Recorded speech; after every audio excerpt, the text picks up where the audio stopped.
Well, welcome everybody. A bit of a technical mishap there. All part of the fun, so we'll leave that in. But welcome to episode 39 of Playing with Perspective, the suspended animation podcast. And it's going to be a very, very interesting show because I'm sitting in front of a very dynamic and interesting guest by the name of Justin Cooper. Hello. Hello. How are you doing? I'm very colourful today as well. I'm wearing purple. You are. I love the purple jacket. Matches the branding, and that's what we're going to be talking about today. So very, very excited. So Justin is an expert in branding, and in particular, finding your why when it comes to branding, which is a little bit of a different take on branding. So we're going to be chatting about finding your why to be able to connect with like-minded prospects. So this is going to be very, very interesting. And before I hand over to Justin, I thought I'll just give him a little intro. So who is Justin Cooper? Justin describes himself as a purpose activator.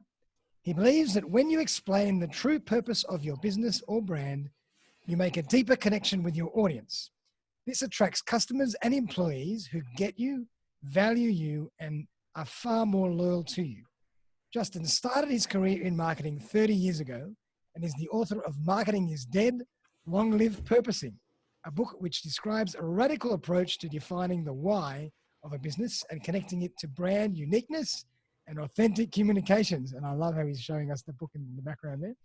Justin runs Brand Purpose Co., a consulting company offering strategic brand advice and purpose coaching to forward-thinking businesses. So without further ado, welcome, Justin. How you doing? Roll. Yeah, good. Great, thanks. All well this morning? Yeah, very good. Very good. Excellent. Tell us a bit about you.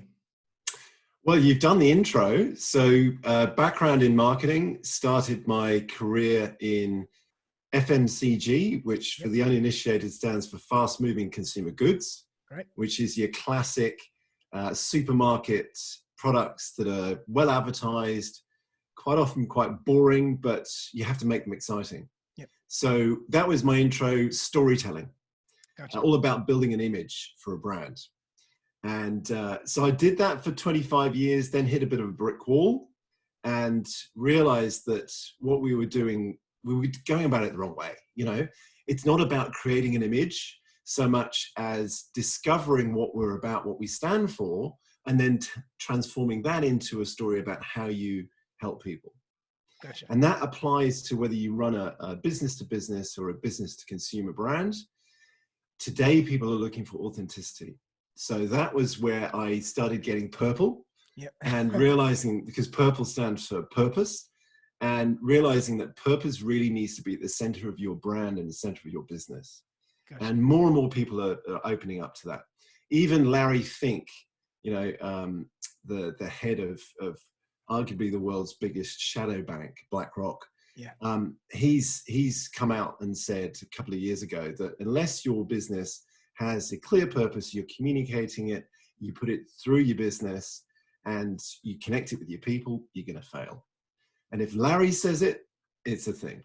Ah, fantastic. And tell us a bit more about purple. I mean, I remember I read the book, the famous book, was it by Seth Godin, The Purple Cow? Yep.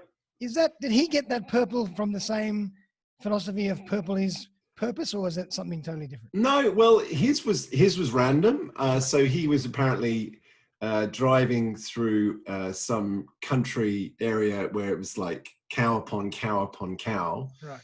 Being from the city, initially it was quite interesting.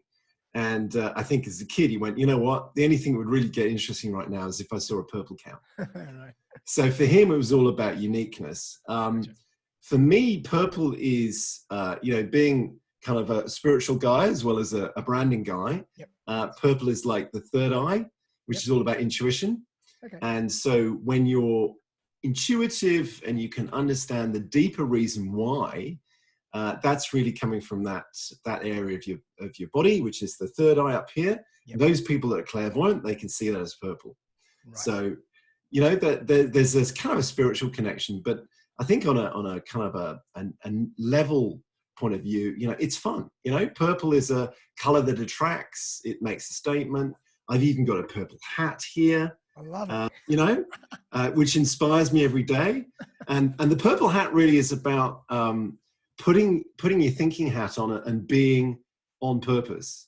And I'm borrowing there from Edward de Bono, who created the 6 thinking hats, but he didn't have a purple hat, and his argument was that he's still around. He's an old gentleman now, and the purple hat process is strong. Wow. And he argued that you could actually force a way of thinking by pretending to put a hat on. So if you put the black hat on, that's about critical thinking. Yep. You put the green hat on, that's about creative thinking. Put the white hat on, it's more optimistic. And he uses that methodology, and his team use that methodology to get people recognizing that you can think differently just by putting a frame on. I love that. It's like getting in character. Yeah, that's right. It's like getting into character. Boom, that's it. And I think he initially used this work with Japanese car manufacturing companies back in the sort of 80s. Okay. Japan was famous for being very good at following orders. Yep. And, very hierarchical society, but not very good at being individualistic. He proved that by just putting the green hat on and getting them to imagine they're putting a green hat on, he could turn people who are typically not very creative into creative thinkers. Wow, look at that. Fantastic. And my argument is that by donning the purple hat, we can instill purpose into our frame of thinking and make sure that we're starting to think about, well, why do I do what I do? And how do I actually translate that to what I'm doing? Perfect. Because once you're thinking about your why, you become much more authentic, much more engaging. And you know what? In today's world, particularly millennials, they're looking for you to explain the purpose of what you're doing. Yeah.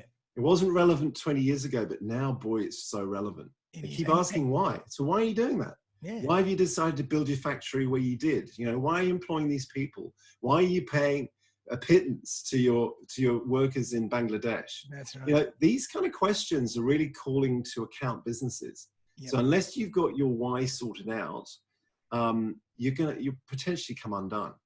And the other great thing about the other great thing about why is that it's about self-motivation. Yep.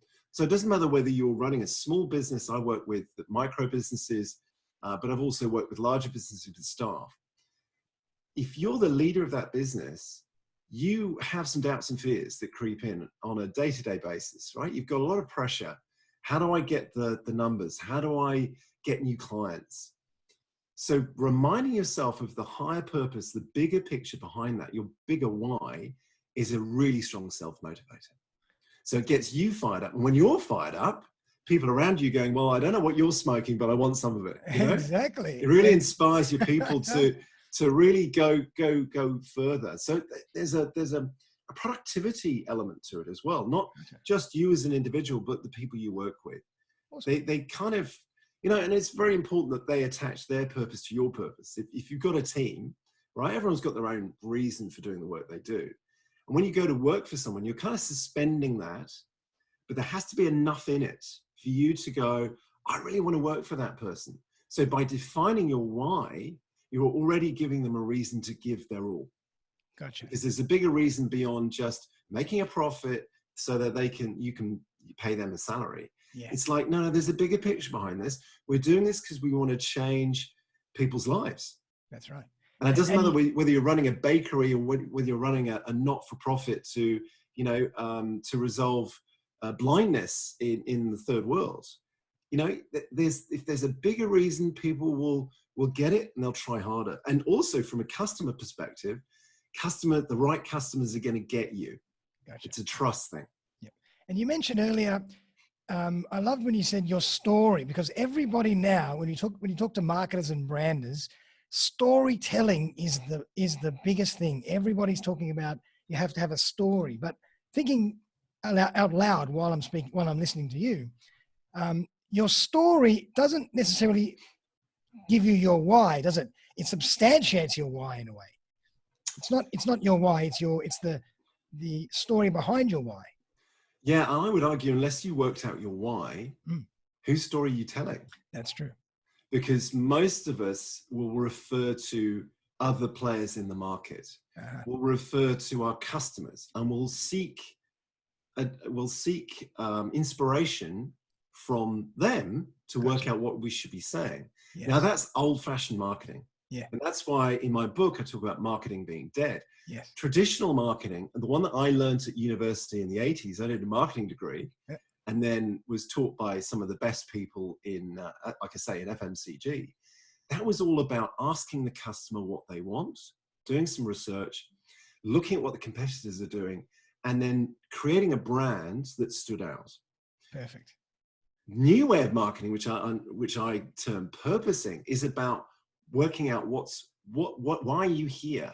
Yeah. What are you here to do in this world? What do you offer that's naturally unique, not invented? Yeah. What do you stand for? What do you stand for? What do you stand against? And quite often in those early stages of investigating your why, it's actually really important to push against something. So what do you stand against? Yeah, your competitors might be doing some things that are a bit dodgy, and you go, well, that's not me. I like that. And you can still ask your customers, but ultimately they can't answer the question, why am I here? They can tell you reflectively what you're doing right for them, and how you're helping them, but they don't know the secret behind why you're here. Only you can work that out. And I think a lot of businesses shy away from doing that because they think, oh, it's fluffy. It's not relevant. Well, it is. In the 21st century, people are looking for you to explain why you're here, and why you're here to make a difference, and what you stand for, and build that as the foundation for what you do. And you're talking about a transformation. Definitely. And you really have to own that, because nowadays there's so much noise, there's so much competition. The attention span is very short. You have to know your why. You have to be able to articulate it and own it and get that message across very quickly, or people have lost attention for you. Well, that's right. And I think one of the areas where people fall down, if they do get their why, they don't connect it to their customers' needs. So that's the key. It's not enough to say, well, I do this business because I believe in world peace. And what business is that? Well, we produce armaments. It's like, no, that's not going to work, right? Or even, we bake bread and we believe in world peace. Where's the connection there between what you're doing in the work that you're doing and how you're helping your customers? So you've really got to connect the three. Who are we as a brand, as an organization? What do we believe in? What are we here to do for people in terms of the big problem we solve for them? And how do we deliver it? You have to do those three. So why in isolation isn't enough? I know that's become quite popular. Simon Sinek, the poster boy of purpose, if you're familiar with, for those of your audience who haven't heard his stuff, jump onto TED Talks. He's got a great one around his first book called Start With Why, which he launched now like 12 years ago. But it's sort of growing in popularity. He talks about the power of why and how you can make a deeper connection with your audience when you talk about your why. But, what you then have to do is then connect it to what you do for people and then how you're doing it. Gotcha. Because otherwise it's a vacuum. So you have to make that connection between why do I exist? Who am I here to help? How do I help you resolve a real problem? And what are we doing in our business to actually do that? You have to do the 1, 2, 3. 1, 2, 3. And give us yours so the audience can hear your 1, 2, 3 and they understand exactly what you mean. Well, my why is I believe that people should work on stuff that gives them joy. Right. I believe that people should be happy in the work that they do. They should be inspired. And the thing that kind of rankles me and what I hate seeing is when people are stuck in the wrong jobs. And they say, I hate this. And sometimes it's the owner of a business who's lost their passion. So my solution for that, or the problem I'm solving, is people being disconnected with the work that they do, with the businesses they run, with the brands they work on. And I want to help them get their passion back. How do I do that? I help them actually find the why in their work, connect it to the real problem they solve, and therefore change what they do so it actually relates to who they are and why they're here. Perfect. And that's my 1, 2, 3. That's amazing. And this is, do we call this the UPS, the unique positioning statement? Or that's more Oh, just the the old package around USP, it? the old USP. Yes, that's the USP. term. That's the term we used to use in marketing 32 years ago when I first started. Shows how much I know. Well, no, it's still used, but I think it's outdated. Right. Because if you break that down, unique selling proposition has a lot of faults in it. Right. Right, unique. Let's start with unique. Where are you getting that uniqueness? Well, typically it's referring to what everyone else is doing. And as I said earlier, there's a problem in that. Yeah. You know, because today people want to know, what's your skin in the game? Why are you doing this? Not just to be different, right? That's right. Yeah. It's like, you know, selling. Well, the word selling is laden with problems, Oh, you know? yeah. Because, and of course, the best sales coaches in the world will tell you that selling is about understanding your customers' needs first and putting yourself in their shoes. But however we laden it up, we all have a bit of a problem with the term selling, because it sounds like we're trying to get someone to do something they don't want to do. Exactly. Proposition.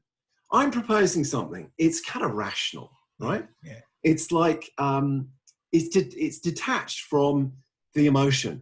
Yes. So my new terminology is authentic brand proposition. I like it. Right? Authentic brand proposition. Authenticity is what people are looking for. And if you're attracted to something that's authentic, the sell happens by itself. Yep. So we replace the word, sell. Yep. Brand, because everyone has a brand, whether they like it or not. Yep. And brands connect people together. And your authentic brand, your authentic brand story connects to a story about the reality and why you're here. And the promise is actually what you're delivering. Gotcha. Yeah. So your story is actually is outlined within the proposition. Within. I'm getting my own terminology mixed up. It's worked into the promise to deliver. Okay. Gotcha. So the story becomes a promise. So you've got authentic brands. Promise. Yeah. And it's all about the promise to the customer, but the promise to the people that you're working with. There's also a promise to yourself. Absolutely. Oh, very well. I've made a promise to myself to make a difference in the world. Beautiful. And I love the way you said it's authentic versus unique, because unique can be anything, but authentic means it's authentic, it's unique, but it's authentic to you. It's very different than just being unique. Anybody can just say, I put a purple hat on and I'm unique. That doesn't mean that that's who I am. That's who you are. Yeah. Exactly. So authentic brand promise, it's coming from here, right? It's coming from the heart. Yeah. It's not coming from the head. So I think USP is where we used to be. Yeah. It was about people making emotional choices, but rationally driven by a price, rationally driven by, well, what else is out there? Now people are moving from up here down to here. Perfect. And then also further down to their gut. You can't see me pointing to that. Yeah. But people are making gut decisions, and it's frustrating a lot of people, because they go, well, that makes no sense. Yeah. Why did you, I don't know, pick a topic at random? Yeah. Why did you choose Donald Trump to be president? Yeah. When rationally, Hillary Clinton would have been the right choice. Yep. Because people are over it. They're over the established status quo, and they wanted to try something different. Yeah. Or why did you choose those colors in your logo? Even though they're not the nicest colors, they just resonate with you. Yeah. Whatever reason. So, people have, advertisers have known about how people are buying emotionally and intuitively for a long time. But typically, I think where we've come from a situation where we're trying to sell something that's not true. Yep. My example I use for my daughters is women's makeup. Why is dad okay to go around the world without wearing makeup? Why does mum have to wear makeup? Who came up with that idea? Well, it was probably a bloke, right? Yeah. It was Mr. Revson from Revlon. Famously said, in the factory we make cosmetics, in the stores we sell hope. I love it. Yeah? That's a famous quote. Look it up, right? Hope for what? I mean, geez, why on earth is that a truth? Yes. Whereas the reality is that we're starting to fall away from that kind of view of the world where we buy into the problem that the advertisers tell us and the marketers tell us that we have. Because my industry, my traditional industry of marketing is responsible for this too, right? Yeah. And one of the things I was charged with doing when I was a young marketer was to go and badger the R&D department, the research and development department, to make more outrageous claims, right? I was actually sent packing as an assistant brand manager in my car to go to the research and development center, where I met with this poor grey-haired guy in a white lab coat. And I had a list of claims that my boss said that we needed to push. God. It happens, right? It still happens, right? Wow. What could we say? What could we say? Well, the world's changed since then. And but we haven't caught up with it, right? Yeah, but we're catching up with it now. And that's why this question of why do you exist? Why does your brand exist is so important. Bring it back to the original topic. Yes, absolutely. Once you define your why, everything gets real. Yep. Right. And all of the confusion around claims I could make, problems I can invent, they just fall away and it becomes easy. Yeah. Because it's authentic now it's much more authentic. It's coming from the heart, right? And people want to buy from there. So now we can sell from there. Yep. And when you're talking about why you do what you do, it actually makes a deeper connection in the brain and the subconscious. So if you look at a very simplistic view of how the brain works, right? You've got your rational brain, your thinking brain. You've got your limbic brain, which is your beliefs and your feelings and your emotions. And you've got your reptilian center at the back, which is all about flight or fight intuition, right?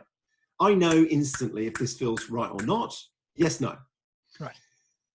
Most of us, when we're constructing websites, we're constructing a rational argument. Right. Yeah. That's all about the experience we have, the amazing people we have working with us. Yeah, we've done market research. We've done market research, et cetera, et cetera. And case studies. You've asked me for case. We'll talk about that in a sec. Case studies. Yeah. So I worked for this company and it worked, and therefore it's going to work for you. Yes. Really? I'm a completely different set of situations. I think differently. My business is different. And then you get these questions like, have you worked in this category before? Yeah. So people are trying to replicate stuff. The real world doesn't work like that. I agree. The reality is we're all different. As Monty Python would say, you're all individuals. You're all different. I'm not.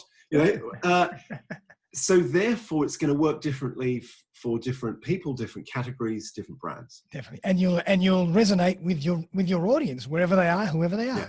And they're there. That's right. It's just right. You'll have your audience, and other people will have their audience. Yeah.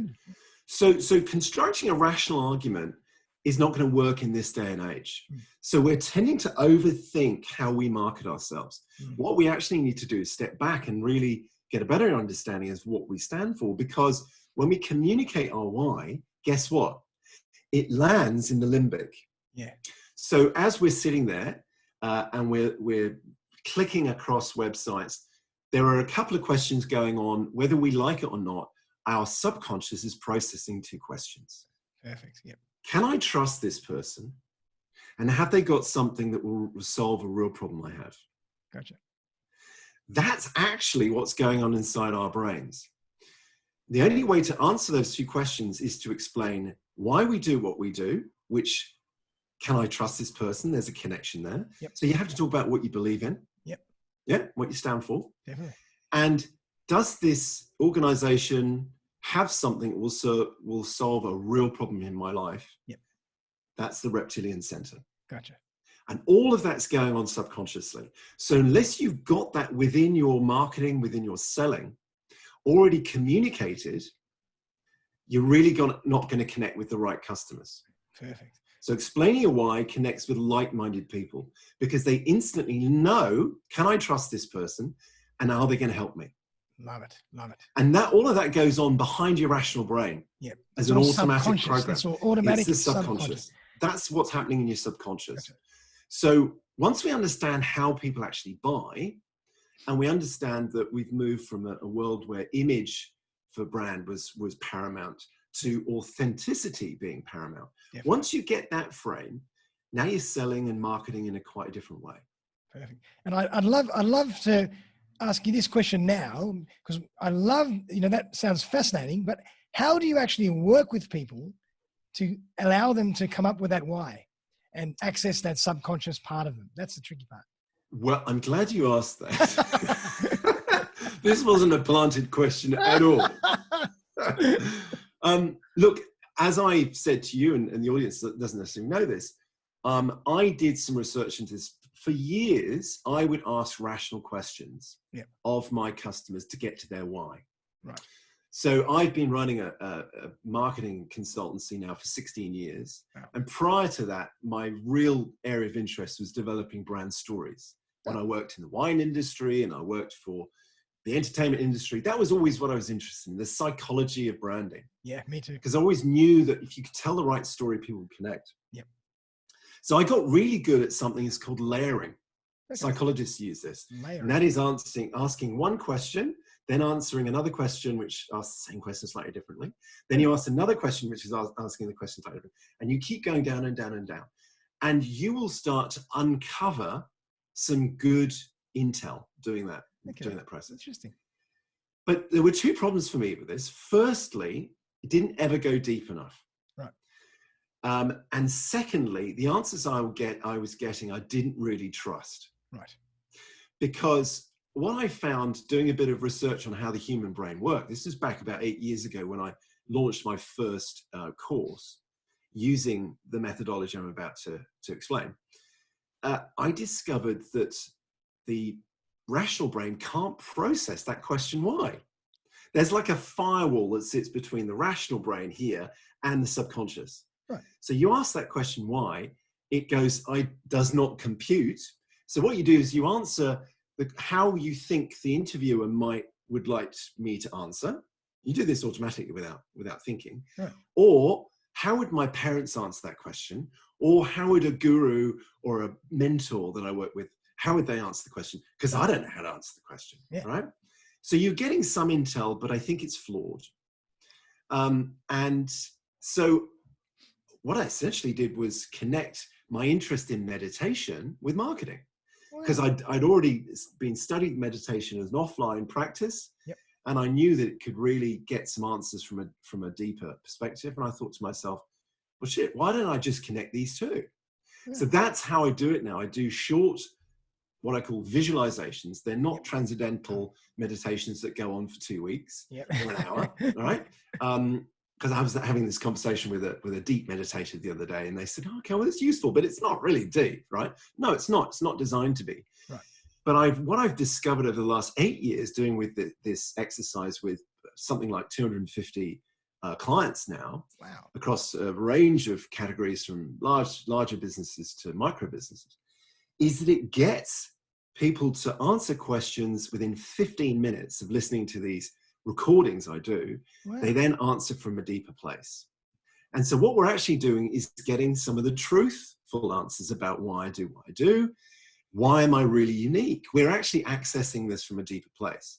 And then we're able to construct that authentic brand promise from a position of strength, from a position of truth. And the other problem with the layering process is it takes too long. Yeah. You know, you could be working with someone over 4 or 5 sessions sometimes to really get some intel. So we can get answers quickly using this meditation technique. Yeah. And then we can reconstruct the story of who they really are, what they really stand for, why they do what they do, who they're here to help, and what they're doing for people, the problem they're actually solving. We're getting that from a deeper place. And that's actually a really good point. I'll just jump in for a second. Say a company's reasonably mature and, you know, a story is reasonably mature in the marketplace, and they go and do this exercise with you, and they uncover that they actually want to come from a totally different place. What do they do then? They have to rebrand everything, or how do you react to that? Yeah, they ultimately have an opportunity to tell a story that's going to connect with the right kind of customers, and they can transition into it. Right. So I'm a big believer in not suddenly changing direction. If you're a big brand, and I've worked on brands that have turned over, millions of dollars, yep. It's a super tanker, right? You don't suddenly stop the engines, sit dead in the water, and then start changing direction, because it's going to take ages for this super tanker to start powering up again and then moving around and moving off. Yep. You're going to lose all your business, right? So you introduce new elements over time. Gotcha. If you're a micro business, you can change much quicker. Right. So the speed of change is dependent on the size of the business. Makes sense. So you're not going to destroy your business by suddenly changing. However, I would argue, even with bigger brands, the deeper internal thinking that this process allows you to do is going to give you some smarts that will really start to refine your target market. Right. Or your ideal customer. I don't use that term target market anymore because Gotcha. it's like putting a dot on someone's head and Yeah. saying, you'll be a customer of mine, whether you like it or not. This is your ideal customer or ideal client who's coming to you because there's a fit, there's alignment. Perfect. You know, and aligning is a key word for the success of businesses in the 21st century. Once you got your purpose right, once you got your why right, it's about aligning what you do and what you say with your audience and with your people. So it's all about alignment. So if you talk about that larger business, they might be misfiring, and it's about wastage, right? Right. Yeah. You know, someone, I can't remember, the head of, head of some very large ICI, I think it was, said that, you know, I spend a huge amount of money advertising, but I don't know what percentage is actually landing. Yeah. You know, so it's like I'm just chucking it out there. Spray and pray. Now, social media is going to help us identify what's connecting at a better level. Yeah. But what's your message in the first place? So this is about refining your message, so that it lands better for your. Because if you think about social media targeting, is about lining up what people have said they're interested in, right, to what you're doing. That's right. But if what you're doing and how you're saying it is wrong, it's never going to connect. It's only 50% is going to, you know, so it's like 50% of my marketing is working, 50% is not. This was the quote I was thinking of, but I don't know which 50%. That was the famous quote, right? I love it. Very good. I think it was the head of ICI and spending billions, right? Wow. So what we're doing is effectively ensuring that out of that 100%, a much higher percentage of that spend is now connecting with the right people. Perfect. Because if you think about it, the old way of marketing was to say and spray, as you say, was built on, well, I think this is a good image. I'm positioned differently to everyone else. Off I go. And you could also, you can end up, and because you're really pushing it, you've got a good sales team that's pushing it, you got a lot of people coming on board that shouldn't necessarily be there. What happens to those people? Yeah. They become tire kickers, right? They're the ones that start complaining about stuff. They start going on social media and going, I don't know why people buy this product or service. It's hopeless. And they can kill a brand. Right? So rather than doing that, you're actually coming from a place of authenticity, and you're starting to attract a much, much higher number of people who get you. Let's think about that term. If you're actually attracting customers who get you, if you're attracting employees who get you, what happens? They believe in you. That's right. Right. You get business and referrals in spades. Yeah, and you know, and we know from the stats that customers that buy from purpose-driven companies are much more likely to forgive them for a mistake. Much higher. Yeah, and consequently, we're human, right? Yeah. To be human is to err. So we're going to make mistakes. But if you've been authentic with who you are, what you stand for as a brand, as an organization, you've attracted a tribe of people that get you. They believe in you. They're much more likely to say, look, you've said mea culpa. You know, you've put your hand up. You've apologized. You've explained what happened. You've also given us a remedy for how you're going to fix it. Yep. I'll stay with you. Yep. Sure, you're going to lose some people, but you're going to keep a whole load of people in that process. Yep. And you can see that happening, you know, through oil companies, for instance, banks, you know, making claims that they can't substantiate. Yep. I won't name the brand in the oil area, but they went on a massive campaign to talk about, you know, the environment, what they're doing for the environment. And lo and behold, massive oil spill. They destroy a whole ecosystem. Wow. It's not sustainable, you know? And banks claiming that they can do some wonderful things for their customers. Royal Commission comes up. Oh, you've been doing some fairly underhanded things, right? So ultimately, I think larger organizations really benefit from this purpose because it keeps them accountable. Yep. So internally, the staff actually have the right to say, hang on a sec, should we really be charging bank fees to people that are dead? Yep. Just using that as an example, right? Yeah. Rather than it kind of being put under the carpet and saying, well, no, this is all about profit. It's all about the future success of this organization. And we're just going to ignore that. Yep. There's plenty of profit in those organizations. It's okay to do the right thing. Yeah. That's what needs to happen in those organizations. And purpose is really going to help them, because what they're doing is they're losing really great people who work with them for a while and go, I can't sleep at night. Yeah. Because I don't believe in this. That's right. And guess what? The people in positions of power, the board, they're also suffering from this. They're human too. So once the top of the organization, someone comes in and says, actually, we're going to do the right thing. Everyone like breathes a sigh of relief, right? And yeah, there's going to be some initial revenue hits from making those changes. But geez, most of these organizations we're talking about in Australia are very profitable already. Yeah. Longer term, I would argue they're going to survive and thrive, because let's take the banks as an example. They're under threat from these new level of lending institutions that are coming in. Right. At the moment they're buying them off, but how long does that last? Yeah. And with Bitcoin coming in and cyber currency and all the rest of it, hey guys, you've got to change your game. So let's do things on purpose. Perfect. So, I mean, I'd love to hear a case study or two of how you've helped an individual or a client. That dreaded term, case study. With their why.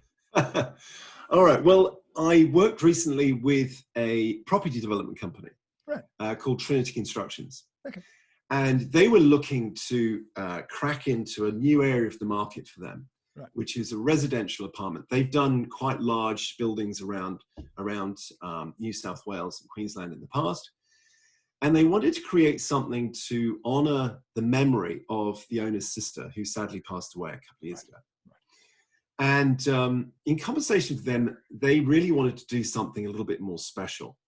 So we ended up going through this process of visualizing what the brand would stand for, connected to what kind of person this lady was who passed away, and working out the ideal customer that would want to live there. It was tied to a location. We couldn't move the location. We can't put the apartment on wheels. And so people can look it up. It's called The Vines Bexley. Okay. There's a website. They're starting to sell. They haven't finished the construction. They're like 5% through the construction, but they've already sold 15% of the apartments available, which is quite common for off the plan sales. But what we've created is something that's really powerful, because we created this unique persona for the brand, built on who this person was, but also built on the owner of the business kind of really kind of visualizing where this brand could go. So we did a series of visualizations. The first one is called Animal Totem. Animal Totem. Animal Totem. So it's a metaphor for what the brand represents, or the individual represents. Yeah. And from that gives us some cues about the kind of personality we want to create. And also gives us some ideas on the kind of name that we need to go down. Right. And the kind of colors. Okay. So we work with them with the designers on the brand to create this beautiful feel. So I came up with the name The Vines, which really epitomized what this lady loved, and also the kind of freshness that we wanted to bring to the Bexley area, which is quite a sort of intensive building area. It's quite an old sub. Yeah. And they wanted to sort of bring some light and freshness, and that then also impacted on the architecture. So we had, the architecture was pretty much down a path, but I believe that the kind of conversation we had around the vines and the branding also influenced the kind of plantings. So we've got a rooftop garden, and I was able to talk to the designer of the rooftop garden and say, we really need to have these vines, we need to have this, that, and the other. Fantastic. And so we're starting to get this feeling of a place where you can breathe, a place to escape to. And it sort of brought the whole thing to life. Their previous developments had been very much about functional, this is what's required from a building perspective, and these are the latest, best opportunities and fixtures and fittings. Yeah. All of a sudden, this brand developed in a very different way for the company, because the brand was brought to life from the inside out, from the beliefs and vision of the CEO, and also what we knew about her sister and what she loved in life. And then kind of the brand started taking off. It almost took developed a life for itself. Wow. And that then connected with the ideal customer. We do a visualization exercise where we imagine the ideal customer waking up in their apartment and doing the rest of it. And that then led to how we developed the brand video, which I then scripted and worked with a videographer and actually acted as sort of art director on the day. And we had a talent person come in, and I really wanted to have that from a first person perspective.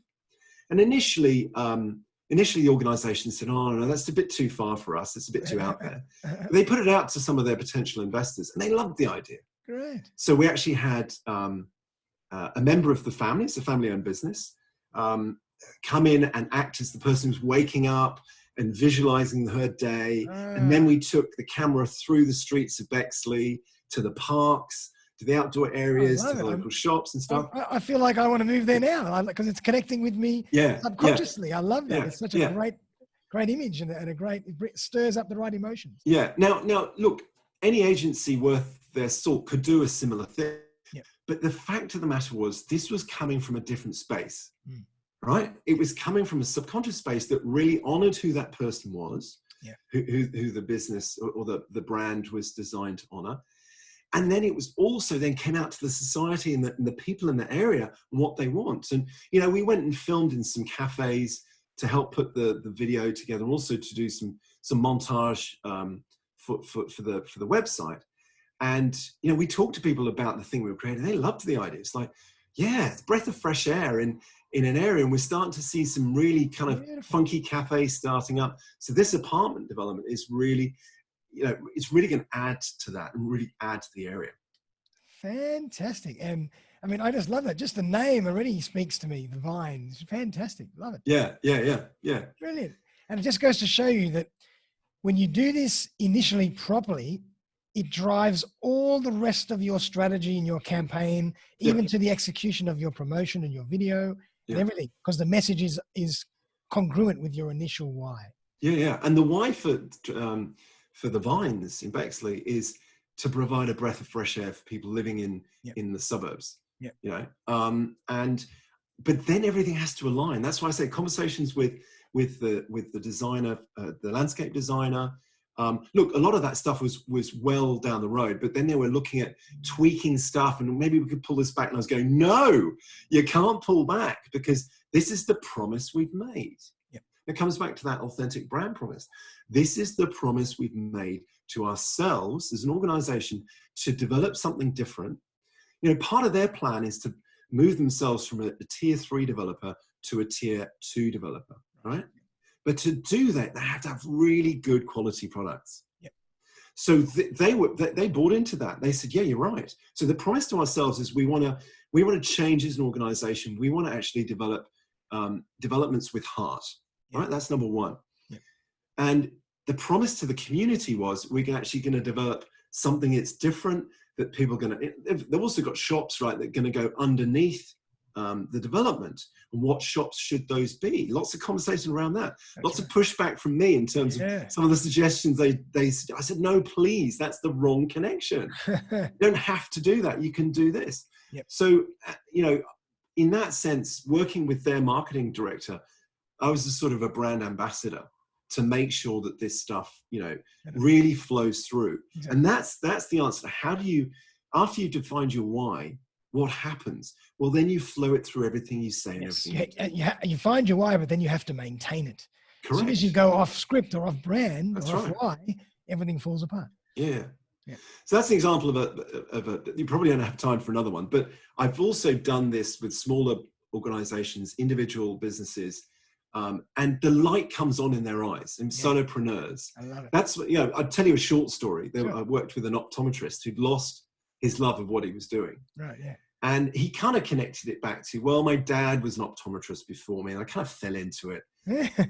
And when we explored his why and we did these exercises, one of the things we do is a visualization of, as I say, meeting the ideal customer. They had a memory that came into his mind, which was someone who nearly lost their sight. Wow. And, you know, that person had gone on his recommendation, gone to the doctor. The doctor examined him and said, no, you're absolutely fine. He came back to the optometrist and he had said, no, I can see stuff. There is definitely an issue there. Wow. Went back for a second opinion. Yeah, if you don't get this sorted out, you're going to go blind. Oh, boy. So that why to save people's sight was so powerful for him that it reinvigorated his passion for his business. He went back in with a much, much higher level of commitment. Brilliant. And it just fired him up, and that flowed through to the way he did his business. So all of us have a fundamental why. In the case of the optometrist, he was thinking about the things he'd, eye tests. I'm doing this. I'm fixing prescriptions. You know, dragging his heels into work on a Monday morning. He just lost his connection with his own why. Lost his mojo. Lost his mojo. And so, in other words, you might not even need to facilitate rebranding or remessaging at all. You just help people reconnect with why they started something in the first place. That's right. They might have lost it after so many years. Yeah. Fantastic. I love it. So look, there's lots of wonderful examples. I worked recently with a small business called Testing Times. They do quality assurance testing for sort of tech products and launches. Yeah. They want to move from being seen as a quality only into a much bigger, will help you develop your product from inception all the way through to delivery. So much more of a managed services. Yeah. And they were looking for a new name. And so one of the design companies I work with came to me because they knew about my approach. Again, very different approach, quite challenging for the owners of the business because there were two of them. Yeah. But the interesting thing, when they did their animal totems, one of them came out as a lion, the other one came out as a tiger. Wow. So that completely spontaneously, they both had a similar kind of feel for the kind of people they were and how they work, even though on the surface, two very different people. Yeah. One of them who's been in the industry for 25 years, kind of like an ambassador, really has driven the industry. And the other one, much more of a commercial mind, younger person, both women. Right. And immediately one of the impacts was it unified them. Incredible. Because in some ways they had slightly different ideas about how to develop the business. Yeah. It unified their approach. And it meant that when we actually came up with the name, which was Panteras, because the tiger and the lion both come from the same panther family. Yep. It just spoke to them. It also spoke to their passion as female entrepreneurs to make a difference in a male-dominated environment, and to use that sort of intuitive strength that comes with it. Yep. And there's a lot of feline strength that comes from that kind of concept. Love it. And it just gelled them. And some of the idea for the names they were thinking of previously were just too rational. Yeah. And so Pantera sort of embedded who they were within the business, also provides a very different name to a lot of different names out there. They wanted something short, one word. Cool name, Panteras. That's cool. Panteras. It's Panteras in the end. Panteras. I love it. Panteras. And AS is feminine, OS is masculine when you're looking at the Latin language. So already it was kind of working, and Panteros was taken in a different category, and it was almost heaven sent. It's like, well, we can't use that, we'll go Panteras. Fantastic. That's feminine. So everything kind of, I think when you get your why, everything falls into place. It just works. So when you don't work on your why and it's all a rational thing, you're constantly fighting the different elements. Beautiful, beautiful. And you're not unifying your effort. One of the exercises I do for teams of employees is called Align the Arrows, right, where you're looking at, well, what are we doing to deliver on our purpose, on our promise that we've all agreed now? We do an exercise to get them on board with that and get their input, because it's very important. It just doesn't come from senior management. So that's called Hearts and Minds. So when we've done that exercise, we then move on to Align the Arrows. And that is about really ensuring that everything they do is aligning. And so what are we doing that's off purpose, or what are we doing that's on purpose? On purpose. If it's off purpose, we need to shift away from that.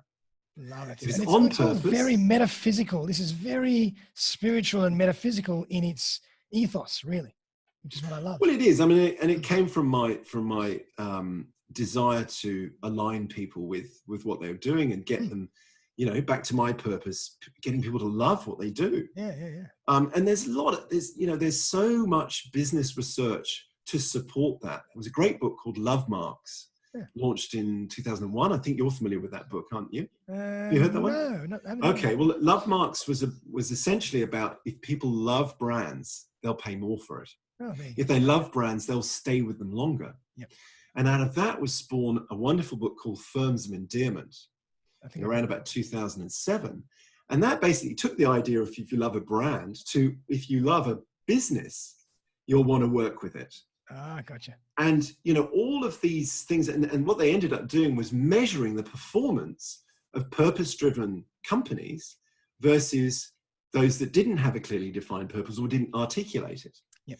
And what they found was those, and they measured them on the US stock market. They took a total value approach. So it was like shareholder value, revenue, profitability. So they did it scientifically. What they found was these businesses were outperforming the rest of the market by 300 or 400%. Wow. And these are companies like Harley Davidson, Patagonia, you know, companies that Whole Foods, which not here in Australia, but very big business in the US. These are businesses that, you know, CEOs had announced that they were going to take pay cuts in times of crises. That other companies said, oh, you guys, I'm going to fire you guys and I'm going to keep my pay packet. You know, all about myself, right? Yep. These are CEOs that would say, actually, no, rather than firing people, I'm going to drop my salary. I've already got a huge salary. I'll drop my salary and we'll weather this storm for a while and then we'll come back. Very nice. So what this is essentially, you say it's metaphysical, it's actually humanity. Yep. A friend of mine runs a business called Humanity in Business. And it's all about getting these ideas from companies like books like Firms of Endearment. Conscious Capitalism was a movement and a book that was spawned out of Firms of Endearment. These concepts, these measurements of performance, they've been around for 10 years, Darren. 10 years. But we haven't acted on it. Yeah. We're starting to act on it. We're just starting to change the way we think. We are shifting now because people are fed up with it. They're fed up with the kind of do or die, dog eat dog, I'm going to have my stash approach. Yeah. And they're saying, well, hang on a sec, there must be a better way of doing it. People are leaving corporate in droves. I'm a corporate ex-employee. Yep. I came out of corporate for the same reason a lot of other people do. Yep. My values did not align with the company's values ultimately. I saw a big incongruence between me and the company. And so many people see that too. That's why there are so many entrepreneurs starting up small business. That's why small business is such a huge employer now. Definitely. In Australia and in the US and the UK, all around the world, right? But here's the kicker. If you come out of corporate and you start your own business and you don't work out your why, you will take all of that baggage. Yep. And instead of blaming your boss, who are you going to blame now? Yourself. Yep. And you're really going to go down into a hole. I see a lot of that, right? Yeah. But when you make a clean break and you say, why am I doing this for myself to start my own business? Yep. What's important to me? What do I stand for? What do I stand against? And you go deeper and you make that connection with who you're serving. These are different, again, back to that spiritual concept. Definitely. Doing service. And you look at the most successful CEOs in the world, the Richard Bransons, et cetera, they understand this concept of doing service. By the way, these top CEOs are all meditating every day. Right. You look it up. Wow. Successful, super overperforming people are meditating because they know it's really important to get to that information that's, trapped in the subconscious. It keeps them aligned. It keeps them aligned. So going into a small business, whether you run a small business where you're thinking about launching it, so important to get that why locked in and making that connection with why you're doing it, what you're here to do, how you're doing service for people in there. Because out of that comes your natural uniqueness, not your USP. Yep. but your promise. Yep. And the idea of how you'll make a difference and do things differently will come out of that. Not by looking at what everyone else is doing, but from who you are and who the people are that you're working with and what you stand for. Beautiful. That is sustainable. Beautiful. An authentic brand promise is sustainable. A USP isn't. It's not. I think that's a fantastic way to sum that up, because you've come full circle. And how did that happen? Very, very good. But if people want to get in touch with you, how do they do that? What's the best way? Look, my website is brandpurpose.co. Yep. And there's a link there. They can also look up brandpurpose.co on Facebook. Great. And they can find me on LinkedIn. My LinkedIn handle is Justin J.G. Cooper. Right. Justin Cooper was taken. I didn't want to be Justin Cooper 123. So I've used my middle names. So it's Justin J.G. Cooper. Beautiful. And yeah, they can connect with me and talk to me. Love to hear their story and love to help unlock their why. Fantastic. And I'll put all those links in the show notes as well. But I always ask everybody to kind of finish up with one or two quick little bits of advice for people. Anything that you can throw out there? Yeah, absolutely. Stop and smell the roses. Mm-hmm. Nice. Right. This is really important right now. And I know that this period that we're going through with COVID is going to stop soon. So we want this video to be relevant next year and the year after. Yep, so it doesn't matter whether you're in a lockdown situation or whether you're thriving. What most of us do, and I've been a solopreneur for 16 years, I understand this. We wear lots of hats. Yeah. Okay. And we feel a lot of pressure. So my advice is spend initially 30 minutes of your day. Stop, breathe, reflect. There are lots of breathing exercises you can do. In fact, I'll throw one up on my website today so that people can find that on the homepage. Fantastic. Breathing in and out may sound like an easy thing to do, but it's the out breath. If you talk to any meditator, it's the out breath that lets go. Nice. And then you breathe from a deeper space, which is basically from your belly. Yep. You do that, you disconnect from the maelstrom of all the things you have to do. Yep. And ask yourself, why? Just why am I doing this? Nice. And what's important to me today? So that would be my first piece of advice. Stop, smell the roses, half an hour in your working day. Yeah. Yep. Ideally right at the start of your day, rather than jumping on and looking at your emails, listening to your voice messages, you've got them. Keep the phone off, keep the laptop or the computer off, and just spend half an hour sitting and getting away from the maelstrom. Because the more you do this, the more you will connecting with that deeper space, the subconscious. Beautiful. And that gets fantastic ideas. Love it. That's probably it. That's the one piece of advice. I mean, Stop, smell the roses. Get up, reconnect with who you are and why. Yeah. And it's almost like a wheel alignment every morning to make sure that you're on the right track, and then you can continue to react and do your work with more purpose and with more meaning and with more success. Yeah. And look, half an hour is not going to kill that deal that you had lined up, you know? And if you haven't got half an hour, spend 15 minutes to start with, but make it a regular practice, make it a daily practice. Yeah. And the thing I would say to people is, if you've never done this before, give it time. Yeah. Because it takes a while for this rational brain to switch off. Yeah. You know, the what do they call it? The monkey mind. Yes. Meditators call it. It's like, oh, you need to do this. Oh, you need to do that. Yeah. Shut up. Yeah. Give me some space. You know, and you can in your head say, be quiet. Be quiet. Yeah. And one of the other piece of advice I'll give when you're doing that, 3 words to have a mantra going through your head. Okay. Just let go. Yep. Just let go. Just let go. Right. I'll say that. I like to see things 3 times, so land. And there's a power in the number 3, and there's power in those 3 words. Absolutely. Just let go. Have that as a mantra when you're doing your relaxation exercise, and you'll find by the end of the 5th day, it's much clearer. Fantastic. I love it. Well, Justin, thank you so much. That was very, very fascinating and enlightening, and I certainly got a lot out of that. So Thank you, Darren. Thank you very much for the opportunity to share my purpose and my passion for connecting people to their real selves. Really appreciate it.